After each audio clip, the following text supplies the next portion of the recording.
سمجھیں ہر ایک چیز کو در حقیقت، دے دے الہی وہ نور بصیرت۔ الحمدللہ رب العالمین والعاقبۃ للمتقین والصلاة والسلام علی سید الانبیاء والمرسلین، اما بعد فاعوذ باللہ من الشیطان الرجیم، بسم اللہ الرحمن الرحیم۔ زین للناس حب الشہوات من النساء والبنین۔ دنیا میں انسان جب سے آنکھ کھولی ہے قیامت کے دن تک یہی صورتحال ہے کہ ہر بندے کے دل کی خواہش ہوتی ہے۔ ہر انسان اس کے دل میں جہاں اللہ تعالیٰ نے مال کی محبت، وہاں پر اولاد کی محبت بھی رکھی ہے۔ اولاد ایک ایسا زیور ہے جو ہر انسان دنیا میں آنے کے بعد چاہتا ہے کہ جب اس کی شادی ہو تو اس کے پاس اولاد ہو۔ ہر نبی نے یہ دعا مانگی ہے، اللہ کے ہر پیغمبر نے آ کر یہی اللہ تعالیٰ کے سامنے سوال کیا ہے کہ رب ہب لی من الصالحین، یا اللہ مجھے نیک بیٹا عطا فرما۔ میری سوسائٹی اور معاشرے میں باپ کو ایک پروڈکٹ سمجھا جاتا ہے کہ یہ کمانے والی ایک مشین ہے، کہ اس کا کام صرف پیسے کمانا ہے، ڈالر کمانا ہے، پاؤنڈ کمانا ہے اور وہ گھر کو چلانا ہے، بس اس کے علاوہ اس کی کوئی اہمیت نہیں ہے۔ معاشرے میں ماں کو بڑی اہمیت دی جاتی ہے، ماں کا بڑا وقار سمجھا جاتا ہے کہ صرف اماں جان ہی سارے ماحول کو چلا رہی ہیں، حالانکہ ایسا نہیں ہے۔ شریعت اسلامی کے اندر ہمیں بہت سے ایسے واقعات ملتے ہیں۔ کلاب بن امیہ کہیں سے ہجرت کر کے مدینہ منورہ آیا۔ امیر المومنین سیدنا عمر فاروق رضی اللہ تعالیٰ عنہ کا دور خلافت تھا، تو اس وقت آپ نے ایران کی مہم کے لیے فوجی دستہ تیار کیا۔ کلاب بن امیہ کا ایک بیٹا امیہ کنانی کا کلاب تھا۔ کلاب سے اس کو بے انتہا محبت تھی، ہر وقت وہ کلاب کلاب کرتا رہتا تھا۔ یہ خامد بیوی ایک دن گھر میں بیٹھے، امیہ دین سیکھنے لگا، دینی ماحول میں پروان چڑھنے لگا۔ یہ جوان ہوا، اس نے ایران پر جانے والی مہم کو دیکھا کہ امیر المومنین سیدنا عمر فاروق نے ایران کے لیے فوجی دستہ تیار کیا ہے اور وہ ایران کی مہم کے لیے روانہ ہو رہے ہیں۔ تو کلاب نے آ کر اپنے اماں اور ابا کو، اپنے ماں اور باپ کو، اپنے بوڑھے والدین کے سامنے یہ درخواست رکھی کہ آپ کی خدمت سے زیادہ بہتر جو ہے وہ جہاد کرنا ہے، وہ اسلامی فتوحات کے لیے جانا ہے، اللہ کے دین کے لیے، الہی کلمت اللہ کے لیے، اسلام کی سربلندی کے لیے، جہاد کے لیے جانا زیادہ افضل ہے۔ اس کے باپ نے کہا، بیٹا مجھے آپ سے بے انتہا محبت ہے، میں آپ سے بڑا پیار کرتا ہوں، آپ مجھے چھوڑ کر اپنی بوڑھی والدہ کو چھوڑ کر نہ جائیں۔ کلاب نے اس کے سامنے دینی شروحات جو تھیں، دینی اصلاحات جو تھیں، کتاب و سنت کو رکھا کہ نہیں ابا جان، آپ کی خدمت سے زیادہ بہتر وہ مجھے جہاد پہ جانا ہے۔ باپ قرآن و حدیث کے سامنے خاموش ہو گیا، بیٹا جہاد پہ چلا گیا۔ کئی ہفتے گزر گئے۔ ایک دن یہ امیہ کنانی بوڑھا آدمی اپنی بیوی کے ساتھ اپنے ایک باغ میں بیٹھا ہوا تھا۔ وہاں پر اس نے جانوروں کو دیکھا کہ ایک فاختہ، ایک جانور، ایک جو ہے پرندہ، وہ اپنی ماں اور باپ سے، اپنے مادہ سے پیار کر رہا ہے۔ تو اس کو اپنا بیٹا یاد آ گیا اور اس کی آنکھوں سے آنسو بہنے لگے۔ اس نے کہا، میں بوڑھا ہو گیا ہوں، نہ جانے زندگی کی کب شام پڑ جائے، اور یہ بیٹا میں اس کو دیکھ بھی نہیں سکا اور اس سے مل بھی نہیں سکا۔ یہ اپنے باغ سے اٹھا اور سیدھا امیر المومنین سیدنا عمر فاروق رضی اللہ تعالیٰ عنہ کی خدمت میں حاضر ہوا۔ مسجد نبوی ہے، مدینہ الرسول ہے، اور امیر المومنین سیدنا عمر فاروق رضی اللہ تعالیٰ عنہ اس وقت کے دور خلیفہ تھے اور آپ کمانڈر ان چیف تھے، آپ وقت کے سپہ سالار تھے۔ آپ کی خدمت میں آیا۔ اس نے یہ نہیں دیکھا کہ یہ دنیا کا سب سے بڑی سپر پاور طاقت کا ایک جرنیل ہے، اور وہ عمر فاروق جس کا نام سن کر شیطان بھاگ جاتا ہے، لوگ ڈر کے مارے اس کے سامنے بات نہیں کرتے۔ اس نے یہ خیال نہیں کیا کہ میں اس کے سامنے کیا بات کرنے لگا ہوں، چونکہ باپ کی ایک محبت تھی۔ جیسے کہ کائنات کے پیغمبر سرتاج رسول علیہ السلام نے فرمایا، رضا ربی فی رضا الوالد، والد کی رضا کے اندر کائنات کے رب العالمین کی رضا ہے، اللہ کی ناراضگی کے اندر ماں باپ کی ناراضگی ہے۔ اس کو اپنے بیٹے سے بے انتہا محبت تھی، اور اسی محبت میں آ کے اس نے امیر المومنین کو مخاطب کر کے کہا، اے خطاب کے بیٹے، اگر تو نے میرے بیٹے کو واپس نہ بلایا تو میں کل قیامت کے دن اللہ کی بارگاہ میں تیرے لیے شکوہ کروں گا اور تیرے لیے بد دعا بھی کروں گا۔ امیر المومنین بڑے حیران ہوئے کہ باپ کو اتنی زیادہ اپنے بیٹے سے محبت ہے اور اتنا باپ بیٹے کا پیار ہے۔ فوری طور پر آپ نے ایک خط لکھا اور ایک قاصد کو ایران کی اس مہم پر روانہ کیا کہ جلدی کے ساتھ جاؤ اور اس کے بیٹے کلاب کو واپس مدینہ منورہ واپس کیا جائے۔ یہ خط وہاں پر پہنچا اور وہاں پر جو جرنیل تھے، سپہ سالار تھے اور جو فوج کی کمانڈ کر رہے تھے، ان کو یہ خط دیا گیا کہ یہ امیر المومنین کا خط ہے اور کلاب کو واپس مدینہ منورہ لوٹایا جائے۔ جو ہی خط ملا تو گھوڑے پر کلاب کو بٹھا کر واپس مدینہ منورہ بلایا گیا، امیر المومنین کی خدمت میں پیش کیا۔ آپ نے آتے ہی اس سے سوال کیا، کلاب تیرا اور تیرے باپ کا کیا معاملہ ہے؟ کہا، امیر المومنین میرا باپ میرے سے بے انتہا محبت کرتا ہے، میں اپنے باپ کے لیے اس اونٹنی کا دودھ کا انتخاب کرتا ہوں جو سب سے زیادہ مفید اور عمدہ دودھ دینے والی ہے۔ میں اس کے نتنوں کو پہلے ٹھنڈے پانی کے ساتھ دھوتا ہوں اور پھر اس سے دودھ نکال کے اپنے باپ کو پیش کرتا ہوں۔ امیر المومنین نے وہ اس کو آرڈر دیا، حکم فرمایا کہ جاؤ وہاں پر مال غنیمت کے اونٹ باندھے ہوئے، وہاں سے اسی طرح اپنے باپ کے لیے دودھ نکال کے لاؤ۔ وہ دودھ لے کر آیا۔ آپ نے بوڑھے امیہ کنانی کو پیغام بھیجا، قاصد کو بلایا اور اسے کہا کہ جاؤ میرے پاس اس امیہ کنانی کو بلا کے لاؤ۔ وہ آیا، آپ نے پوچھا بابا جی کیا حال ہے؟ کہنے لگا امیر المومنین کوئی حال نہیں۔ کیا ہوا؟ کہا میرا بیٹا ہی چلا گیا، نہ جانے کب میری زندگی کی شام پڑ جائے، میں اپنے بیٹے کا چہرہ نہیں دیکھ سکتا، میں ایسے ہی مر گیا تو کیا میری زندگی ہے؟ اللہ اکبر۔ امیر المومنین نے اپنے ہاتھوں کے ساتھ اس کو دودھ پیش کیا کہ بابا جی یہ دودھ کا جام ہے، آپ اس کو نوش فرمائیں۔ باپ کی محبت میں قربان جاؤں کتنی زیادہ تھی، اس نے دودھ کا پیالہ پکڑا، اپنے منہ کو لگایا۔ آج کا میرا نوجوان، آج کی ہماری ینگ جنریشن، آج کی میری سوسائٹی، وہ اپنے باپ کے ساتھ کیا سلوک کرتی ہے؟ باپ بات کریں، ابا جی چپ کریں، آپ کی کیا حیثیت ہے؟ آپ اس معاشرے کو سمجھتے نہیں ہیں، آپ کو اس ماحول کا پتہ نہیں ہے۔ اب دنیا بڑی ترقی کر رہی ہے، اب لائف سٹائل چینج ہو چکا ہے۔ باپ کو اسی وقت جھڑک دیا جاتا ہے۔ اللہ اکبر۔ کائنات کے خالق و مالک نے اسی لیے کہا ہے کہ بوڑھے ماں باپ کو اف تک بھی نہیں کہنا، بلکہ ان کے سامنے اپنی نظروں کو، اپنے چہرے کو جھکائے رکھنا۔ جہاں اللہ رب العالمین نے اپنی عبادت کا حکم دیا ہے، وَقَضَىٰ رَبُّكَ أَلَّا تَعْبُدُوا إِلَّا إِيَّاهُ وَبِالْوَالِدَيْنِ إِحْسَانًا۔ کوئی دوسری آیت بھی مالک الملک نے نہیں لگائی، قرآن حکیم فرقان حمید میں دوسری آیت کو شروع نہیں کیا۔ ماں باپ کی عظمت، ماں باپ کے وقار، ماں باپ کی رسپیکٹیبل چیز کو، اور اللہ رب العالمین نے اپنی عبادت کو ایک ہی آیت میں پیش کر دیا اور فرما دیا میری عبادت کرو، ماں باپ کے ساتھ حسن سلوک کرو، ماں باپ کے ساتھ اچھے طریقے سے ان کے سامنے پیش آؤ۔ تو امیہ کنانی نے جام جو تھا دودھ کا وہ اپنے ہونٹوں کے ساتھ لگایا اور اس کو واپس پلٹا کے کہا، اللہ کی قسم امیر المومنین، اس دودھ سے مجھے اپنے بیٹے کلاب کی خوشبو آ رہی ہے۔ اور امیر المومنین کے سامنے وہ امیہ کنانی رونے لگا۔ حضرت امیر المومنین سید عمر فاروق رضی اللہ تعالیٰ عنہ امیہ کنانی کے یہ الفاظ سن کر آپ کی آنکھوں سے بھی آنسو بہہ نکلے۔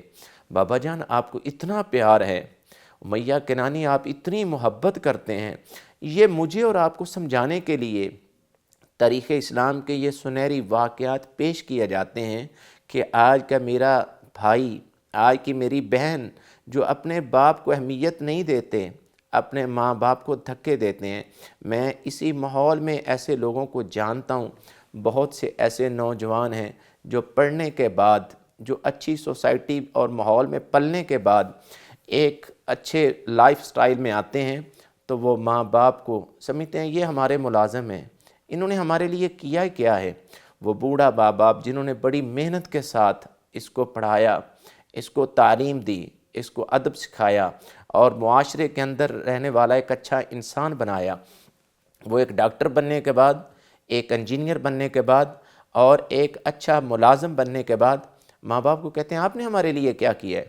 میں ایسے لوگوں کو جانتا ہوں جو ڈاکٹر بننے کے بعد جب ماں باپ فوت ہو جائیں تو وہ کہتے ہیں جلدی جلدی ان کی چارپائی گھر سے نکال دو، یہاں ڈیڈ باڈی پڑی رہے گی تو سمیل آتی ہے۔ جس باپ نے اچھا بنگلہ بنا کے دیا، جس باپ نے اچھی گاڑی لے کے دی، جس باپ نے ہمیشہ خود اچھے لباس نہیں پہنا، اچھا جوتا نہیں پہنا، خود اپنے لیے اچھی اچھی چیزیں نہیں خریدیں، وہ اپنی اولاد کو اپنی بڑی محنت کے ساتھ وہ چیزیں لا کے دیتا ہے کہ میرے بچے جو ہیں، میری یہ جو نسل ہے یہ اچھے ماحول کے اندر اور اچھی زندگی گزارے تاکہ ان کے اوپر کوئی انگلی نہ اٹھائے۔ اور وہ باپ اسی طرح اپنی زندگی کی شب و روز بسر کرتے ہوئے دنیا فانی سے چلا جاتا ہے، مگر اولاد کو کبھی تنگی میں نہیں دیکھتا، اور اولاد اسی ماں باپ کو دھکے دیتی ہے، اسی ماں باپ کو کہتی ہے آپ ہمارے لیے کرتے کیا رہے، آپ نے ہمارے لیے کیا کیا ہے، آپ ہمارے کس کام آئے۔ جس باپ نے اپنی جوانی ختم کر دی، اپنا بڑھاپا لگا دیا، اپنی زندگی لگا دی، اس ماں باپ کو آخر میں یہ صلہ دیا جا رہا ہے اولاد کی طرف سے۔ حضرات ہمیں اپنے آپ کو بدلنا ہوگا، ہمارے معاشرے کو بدلنا ہوگا، ہماری سوسائٹی اور ماحول کو بدلنا ہوگا کہ یہ ماں باپ سب سے بڑی نعمت ہیں، جب چلے جاتے ہیں تو تب خیال آتا ہے۔ وہ کچھ نہ کریں، وہ نہ کما کے دیں، گھر میں بیٹھے رہیں، ان کا بیٹھنا گھر کے اندر وہ برکت ہے، وہ رحمت ہے، ان کی وجہ سے اللہ تعالیٰ کی رحمتوں کا نزول ہوتا ہے۔ جب بڑوں کے ساتھ یہ سلوک کیا جائے تو وہ آسمان سے آنے والی اللہ کی برکات بھی ختم ہو جاتی ہیں اور رحمتوں کا نزول بھی ختم ہو جاتا ہے۔ حضرات ہمیں اپنے والدین کا احترام کرنا ہوگا، اپنے باپ کو عزت دینی ہوگی۔ سارے معاشرے کے انسان ایک طرف رکھ دیے جائیں مگر باپ کا مقابلہ نہیں کر سکتے۔ آپ کو کوئی باپ نہیں بن کے دکھا سکتا، آپ کو کوئی وہ شفقت اور وہ محبت جو ایک باپ نے دی ہے وہ کوئی دوسرا انسان دنیا کے اندر آپ کو عطا نہیں کرے گا۔ یہ شفقت اور محبت صرف ایک باپ ہی اپنی اولاد کو عطا کرتا ہے، اور اس کے دل کے اندر کائنات کے خالق و مالک نے یہ محبت ڈال دی ہے، جہاں پر اللہ تعالیٰ نے گھروں کی محبت، جانوروں کی محبت، حویلیوں کی محبت، چوپاؤں کی محبت، گاڑیوں کی محبت، بڑے بڑے بنگلوں کی محبت، وہاں پر اولاد کی محبت بھی اللہ رب العالمین نے اس باپ کے دل کے اندر ڈالی ہے۔ وہ گھر ویران ہوتے ہیں، وہ محل خالی ہوتے ہیں، جس گھر کے اندر، جس محل میں، جس جھونپڑی میں، جس مکان میں اولاد نہ ہو، چھوٹے چھوٹے کھیلنے والے ننھے منھے بچے نہ ہوں، لوگ کہتے ہیں اس سے بہتر تھا ہم خود نہ ہوتے، آج ہمارے پاس اولاد نہیں ہے، ہماری کیا زندگی ہے۔ اور اولاد ملنے کے بعد پھر وہ اولاد ایسا سلوک کرے تو ماں باپ کے دل پر کیا بیتی ہوگی، ماں باپ کا دل پارا پارا ہوتا ہوگا، ماں باپ اب تنہائیوں میں بیٹھ کر اشک بار ہوتے ہوں گے، ان کی آنکھوں سے نکلنے والے آنسو اللہ رب العالمین کے ہاں بڑی اہمیت رکھتے ہیں۔ اسی لیے کائنات کے امام نے فرمایا اللہ رب العالمین باپ کی بد دعا کو فوری قبول کر لیتے ہیں۔ جب وہ اپنی اولاد کے حق میں بد دعا کرتے ہیں تو وہ بد دعا رد نہیں ہوتی۔ ماں باپ کی دعائیں لیجئے، ماں باپ سے محبت کیجئے، ماں باپ سے پیار کیجئے اور باپ کو عزت دیجئے۔ معاشرے اور سوسائٹی میں معاشرہ آپ کو عزت دے گا۔ میں یکرمنی یکرمک، باپ کو عزت دیں گے دنیا تمہیں عزت دے گی، باپ کو عزت دیں گے معاشرہ آپ کو عزت دے گا، باپ کو عزت دیں گے دنیا آپ کو عزت دے گی۔ اگر باپ کو آپ نے عزت نہ دی، دنیا جہان آپ کو ذلیل کر دے گا اور دنیا آپ کی ساری جو ہے وہ خراب ہو جائے گی۔ سرتاج رسول علیہ السلام مسجد نبوی میں تشریف فرما تھے، آپ کے پاس ایک آنے والا آیا اور اس نے آ کے شکایت کی، شکایت بھی کسی عام انسان کی نہیں، معاشرے اور سوسائٹی میں کسی فرد کی نہیں، اپنے باپ کی شکایت لگائی اور سرتاج رسول علیہ السلام سے آ کے عرض کی اللہ کے رسول میرا باپ میری اجازت کے بغیر میرا مال خرچ کرتا ہے، مجھ سے پوچھتا بھی نہیں ہے۔ جس باپ نے اولاد کو پیدا کیا اس کا اتنا بھی حق نہیں ہے کہ وہ اولاد کا مال خرچ کر سکے۔ سرتاج رسول علیہ السلام نے اس کے باپ کو پیغام بھیجا۔ عرب کے رواج اور کلچر کے مطابق وہاں پر لوگ قصیدے پڑھنا، شعر کہنا، شاعری بولنا ان کا عام ایک وتیرہ تھا، رواج تھا، اور وہ اس ماحول میں پروان چڑھے کہ لاکھوں اشعار ایک ایک بندے کو یاد ہوتے تھے۔ کائنات کے پیغمبر سرتاج رسول علیہ السلام کا یہ میسج جب اس کے باپ کے پاس گیا تو اس کا باپ بڑا حیران ہوا کہ اللہ کے رسول نے مجھے کیوں طلب کیا ہے، کیا میری شکایت ہے، کیوں مجھے بلایا گیا ہے؟ کہا تمہارے بیٹے نے تمہاری شکایت کی ہے۔ وہ باپ رنجیدہ اپنے دل ہی دل میں اشعار پڑھ رہا تھا اور اپنے بیٹے کے بارے میں یہ کہہ رہا تھا کہ یہ میرا بیٹا کیسا ہے، میں نے اس کو ٹھٹھرتی راتوں میں اس کو پالا، یہ گیلے بستر پہ میں خود سو جاتا تھا، اس کو سوکھے بستر پر سلایا، خود میں بھوکا رہا، اس کو میں نے کھلایا، آج یہ جوان ہو گیا، آج اس کی رگوں میں خون دوڑنے لگا، آج اس کی جوانی اور اس کے پاس مال و زر اور فراوانی آ گئی اور مجھے بھول گیا اور میری شکایتیں کرنے لگا۔ اور وہ اشعار پڑھتا ہوا سرتاج رسول علیہ السلام کی خدمت میں حاضر ہوا۔ اللہ تعالیٰ نے حضرت جبریل امین کے ذریعے سے وہ اشعار کائنات کے امام سرتاج رسول علیہ السلام کو سنائے کہ اللہ کے رسول، اس کا باپ غم زدہ یہ اشعار پڑھ رہا تھا۔ آپ نے آ کے پوچھا، بابا جی آپ کا بیٹا آپ کی شکایت کرتا ہے؟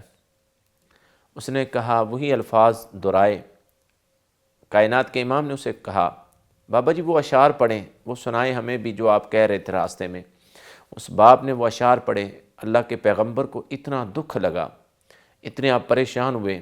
آپ نے اس کے بیٹے کو بلا کے کہا، انت و مالک لابیک، تو اور تیرا سارا مال وہ تیرے باپ کا ہے، تیرے باپ کو تیرے مال سے خرچ کرنے کے لیے اجازت لینے کی ضرورت نہیں ہے، ماں باپ کا اتنا زیادہ حق ہے۔ اللہ اکبر۔ مجھے وہ ایک اور واقعہ یاد آیا۔ 3 بندے سفر کر رہے تھے، رات اندھیری تھی، بارش ہونے لگی، وہ ایک غار میں چلے گئے اور غار کے اوپر ایک بہت بھاری پتھر لڑکھڑاتا ہوا اس نے غار کا منہ بند کر دیا۔ یہ تینوں مسافر اندر ہیں اور غار کا منہ بند ہو چکا ہے، کوئی نکلنے کا راستہ نہیں ہے۔ ان میں سے ایک کہنے لگا، اپنی زندگی کے اوپر نظر دوڑاؤ، کوئی ایسی نیکی جو اللہ کی رضا کے لیے کی ہو، مالک کو خوش کرنے کے لیے کوئی عمل کیا ہو، وہ اللہ کے سامنے وسیلے کے طور پر پیش کیا جائے۔ ان میں سے ایک کھڑا ہوا اور اس نے کہا، اللہ تو جانتا ہے میرے ماں باپ بوڑھے تھے، میں بکریوں کا چرواہا تھا، میں بکریاں چرانے کے لیے دور چلا جاتا تھا۔ ایک رات میں بہت دور نکل گیا، بکریاں چراتے چراتے مجھے دیر ہو گئی، میں جب واپس آیا تو میرے بوڑھے ماں باپ سو چکے تھے۔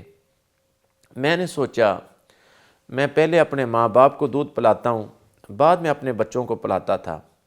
میرے بوڑھے ماں باپ سو چکے تھے، میں نے دودھ بکریوں کا نکالا، میرے بچے بلک رہے تھے، وہ میرے پاؤں میں آ کے چیخ رہے تھے، ہمیں دودھ چاہیے۔ میں نے کہا نہیں، میرا طریقہ یہ ہے کہ میں پہلے دودھ اپنے ماں باپ کو پیش کرتا ہوں، پھر اپنی اولاد کو دیتا ہوں۔ میرے بوڑھے ماں باپ سوئے ہوئے تھے، میں نے سوچا بوڑھے ماں باپ، ان کی بڑھاپے کی نیند جب بیدار ہو جائے تو پھر نیند نہیں آتی، وہ نیند کی آغوش میں ہیں، میں سرہانے ان کے دودھ لے کے کھڑا رہا، وہ سوئے رہے۔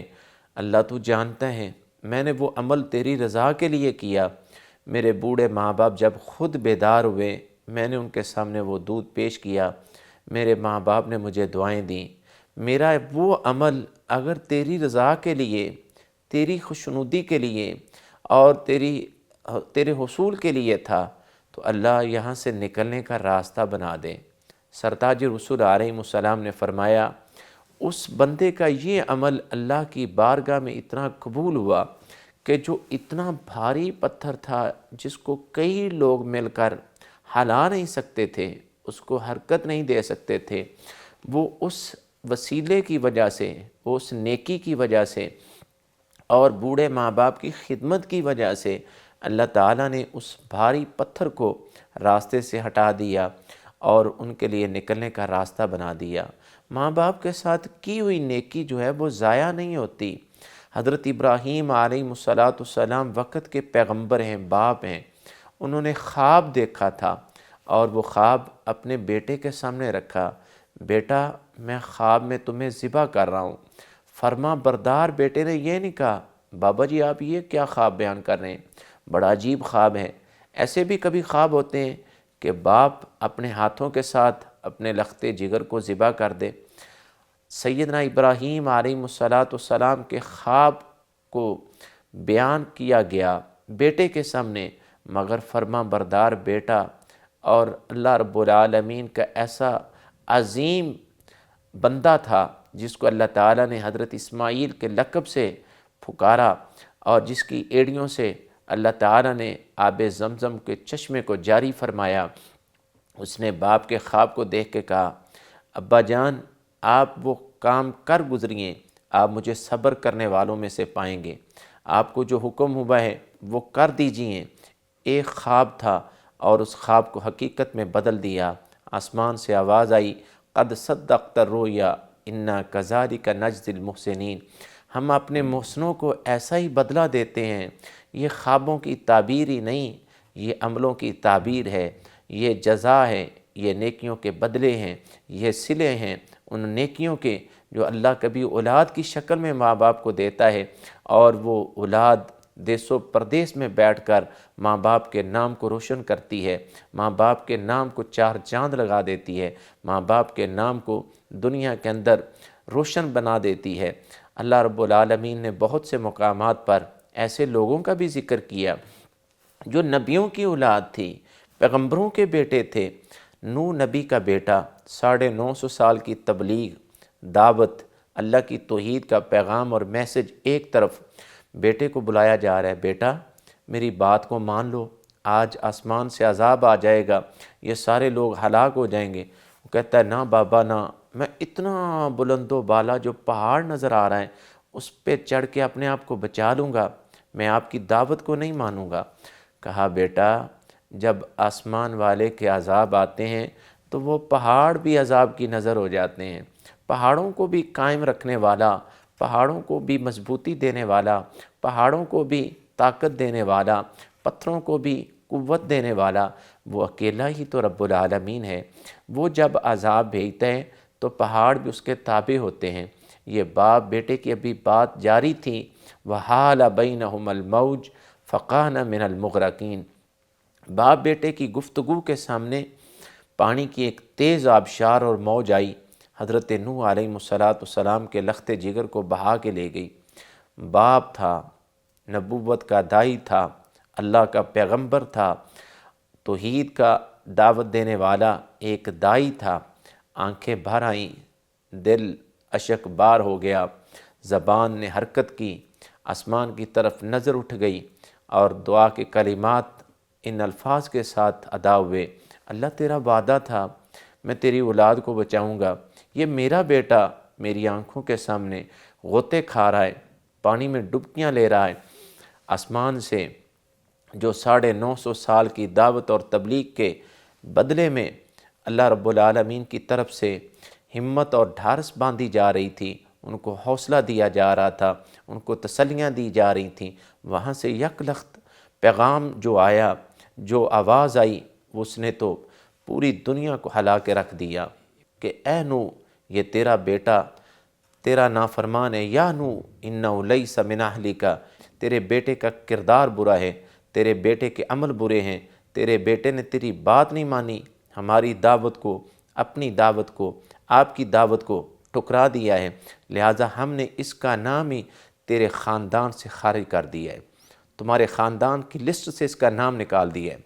اور جو پرش کو آواز آ رہی تھی اللہ رب العالمین کی طرف سے، جو جلال بھری آواز آ رہی تھی، وہاں سے انداز بدلا اور اگلے الفاظ میں یہ کہا مالک الملک نے غصے کے ساتھ اپنے پیغمبر نوح علیہ السلام کو، یا نوح انہ لیس من اہلک انہ عمل غیر صالح فلا تسألنی ما لیس لک بعلم انی اعظک ان تکون من الجاہلین۔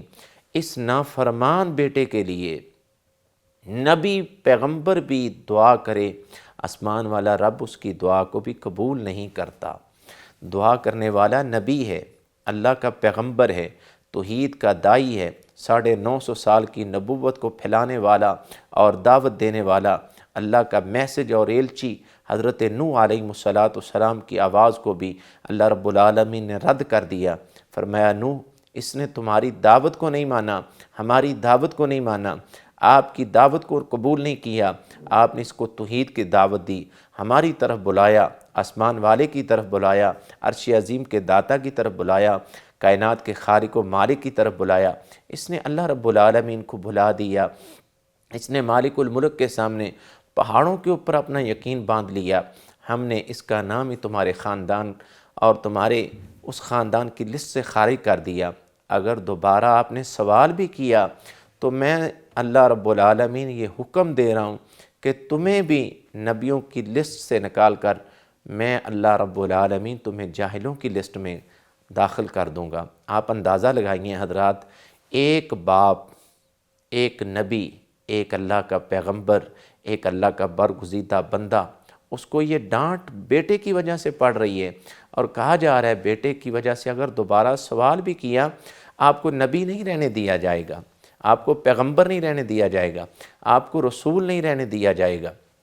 ایک باپ کو کتنی بلندی سے ایک نکمے اور نکارہ بیٹے نے کتنے نچلے درجے پر گرا کے رکھ دیا، اور وہ باپ اللہ رب العالمین کے سامنے ہاتھ باندھ کے کھڑے ہو گئے، اللہ مجھ سے غلطی ہو گئی، مجھ سے یہ گناہ ہو گیا، میں اپنے بیٹے کے لیے آپ سے بات کر بیٹھا، میں اللہ تجھ سے معافی مانگتا ہوں، اب میں دوبارہ سوال بھی نہیں کرتا۔ حضرات، یہ ماں باپ ہیں جو نکمے اور نکارہ بیٹوں کے لیے بھی دعائیں کرتے ہیں، دعائیں مانگتے ہیں، تڑپ رکھتے ہیں، ان کے دل کے اندر اولاد کی محبت ہوتی ہے، ان کے دل کے اندر اولاد کے لیے ایک پیار کا جذبہ ہوتا ہے، شاید ہماری اولاد ہمارے لیے صدقہ جاریہ بن جائے۔ یہ اولاد بعض اوقات والدین کے لیے صدقہ جاریہ بن جاتی ہے، اور بعض اوقات والدین کے لیے صدمے کا باعث بنتی ہے۔ اسی لیے سرتاج رسول علیہ السلام نے فرمایا، جب کوئی بندہ فوت ہو جاتا ہے اس کے سارے عمل ختم ہو جاتے ہیں مگر 3 عمل جاری رہتے ہیں، ان میں سے ایک اولاد بھی ہے، والد صالح، جو اس کے مرنے کے بعد نیک عمل کرتی ہے، ماں باپ کے لیے دعائیں کرتی ہے، رب ہب لی من الصالحین، ربنا اغفر لی ولوالدی وللمؤمنین یوم یقوم الحساب۔ یہ صالح اولاد ماں باپ کے لیے دعائیں مانگتی ہیں، اللہ ہمارے ماں باپ کو معاف کر دے، اللہ ہمارے بوڑھے ماں باپ پہ رحم کر دے، اللہ مومنوں پر رحم کر دے۔ ان کا عمل مرنے کے بعد بھی جاری رہتا ہے۔ اولاد، والدین دنیا سے چلے گئے، وہ دنیا فانی کو چھوڑ کر اللہ رب العالمین کے مہمان بن گئے، اور اولاد صدقہ جاریہ کے طور پر ان کے لیے عمل کرتی ہے، خیر کا کام کرتی ہے، نیکی کا کام کرتی ہے، ان کے لیے صدقہ جاریہ بنتی ہے، تو ماں باپ کو وہ نیکیاں ان کی پہنچتی رہتی ہیں، ان کی طرف سے ٹھنڈی ہوائیں ملتی رہتی ہیں، ان کی طرف سے جو صدقہ و خیرات ہوتے ہیں ان کے صلے میں ماں باپ کی قبر بھی روشن ہوتی ہے، ماں باپ کی آخرت بھی روشن ہوتی ہے، اور اللہ رب العالمین کے ہاں ماں باپ مقام بھی پاتے ہیں۔ وآخر دعوانا الحمد للہ رب العالمین۔